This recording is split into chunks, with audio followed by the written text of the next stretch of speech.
दोस्तों, भारत और उत्तर कोरिया के बीच छिपा है दुनिया का सबसे दुर्दांत तानाशाह, जिसके एक इशारे पर मिसाइलें धधकती हैं। वो किम जोंग उन आखिर भारत के सामने अपना सिर क्यों झुकाता है?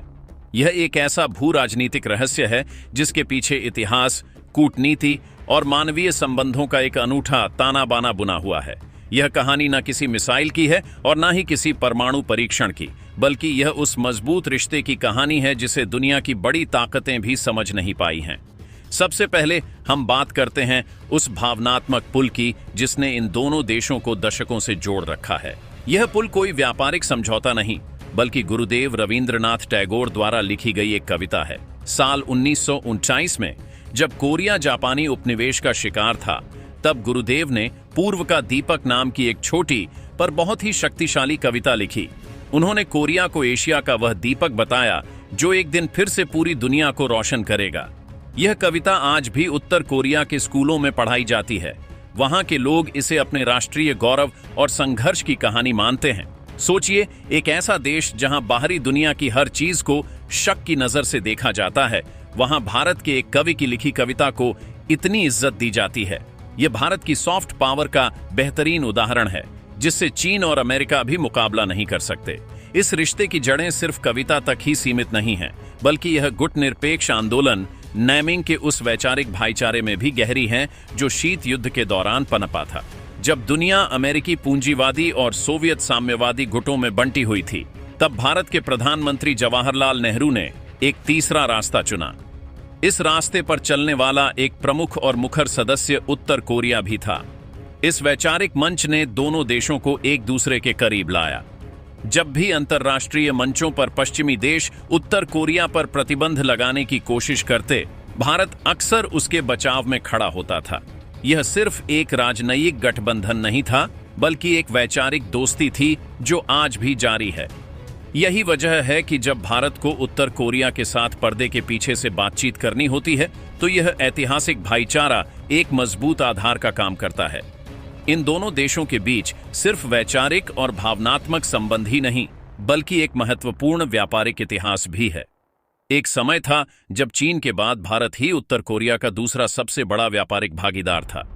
भारत से पेट्रोलियम उत्पाद, दवाइयां और चिकित्सा उपकरण जैसी जीवन रक्षक चीजें उत्तर कोरिया भेजी जाती थीं। हालांकि संयुक्त राष्ट्र द्वारा लगाए गए प्रतिबंधों के बाद भारत ने इस व्यापार को बंद कर दिया, लेकिन उत्तर कोरिया की सरकार को यह याद है कि भारत ने मुश्किल समय में उनकी मदद की थी।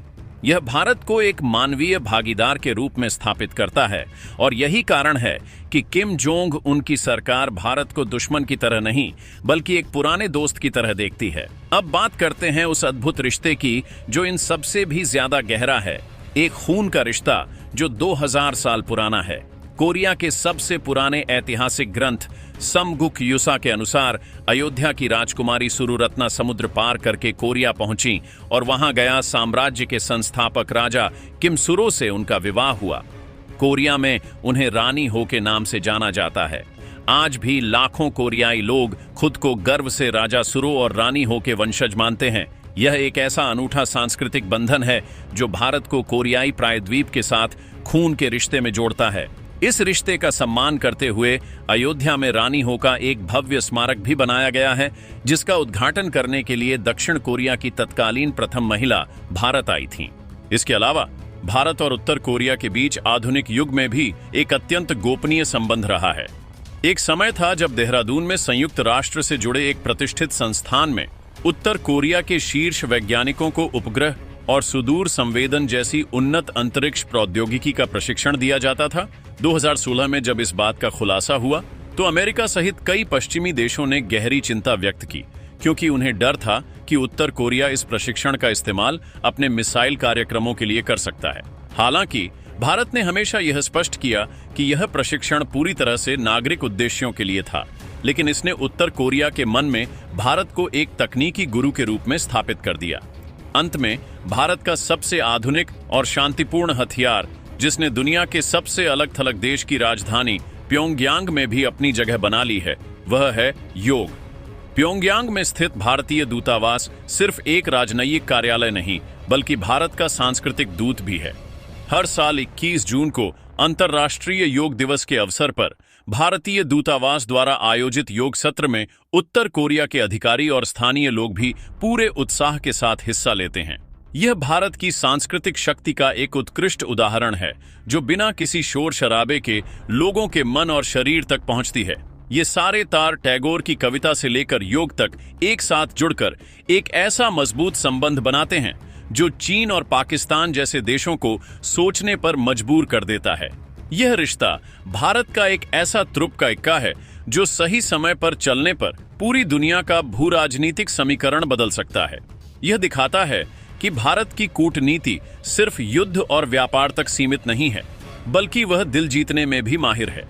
यही वह राज है जो किम जोंग उनको भारत का सम्मान करने पर मजबूर करता है। लेकिन क्या भारत और उत्तर कोरिया के इस रिश्ते के पीछे सिर्फ इतिहास, संस्कृति और कविता है?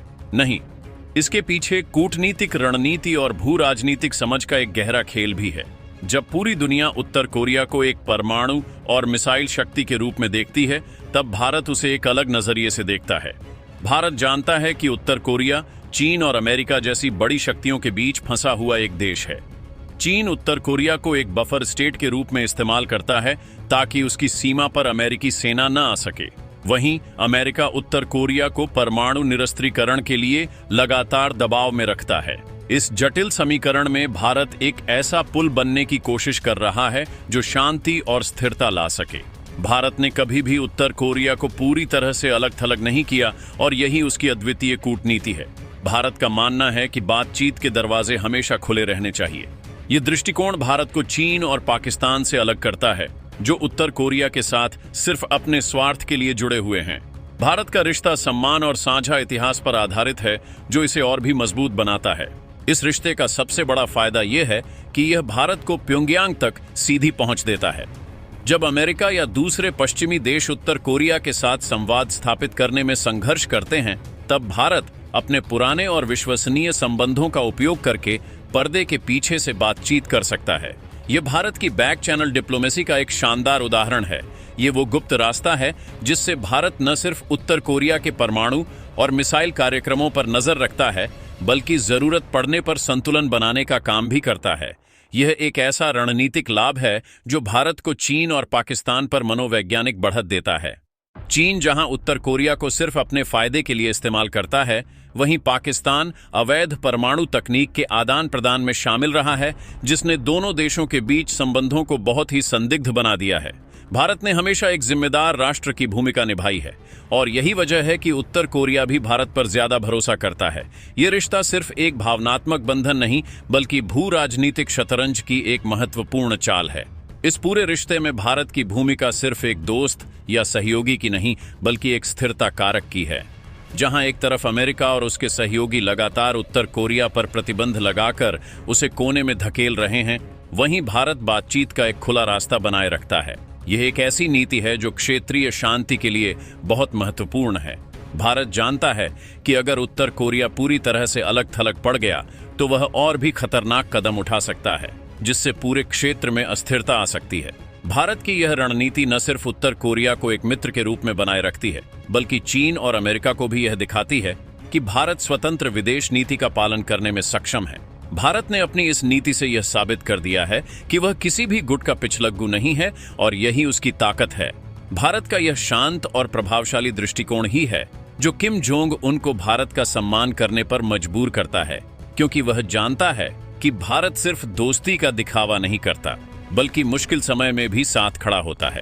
तो जब आप अगली बार उत्तर कोरिया के बारे में सोचें, तो सिर्फ मिसाइलों और परमाणु हथियारों की बात मत सोचिए, बल्कि उस छिपे हुए रिश्ते को भी याद कीजिए जो भारत और उत्तर कोरिया के बीच मौजूद है।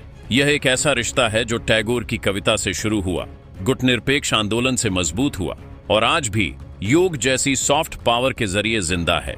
यह कहानी हमें यह बताती है कि कूटनीति और अंतर्राष्ट्रीय संबंध सिर्फ ताकत और धमकियों पर आधारित नहीं होते, बल्कि उनमें इतिहास, संस्कृति और आपसी सम्मान का भी गहरा महत्व होता है। भारत ने इस अद्वितीय रणनीति से दुनिया को यह दिखा दिया है कि एक देश बिना शोर मचाए और बिना किसी को डराए भी अंतर्राष्ट्रीय मंच पर अपना प्रभाव कैसे बना सकता है। यह रिश्ता भारत के दूरदर्शी दृष्टिकोण का प्रमाण है, जो भविष्य में और भी महत्वपूर्ण हो सकता है। दोस्तों, इस पर अपनी राय कमेंट बॉक्स में जरूर बताएं। इसी तरह की और भी नॉलेजेबल वीडियो देखने के लिए हमारे चैनल TND न्यूज को सब्सक्राइब जरूर कीजिएगा। धन्यवाद।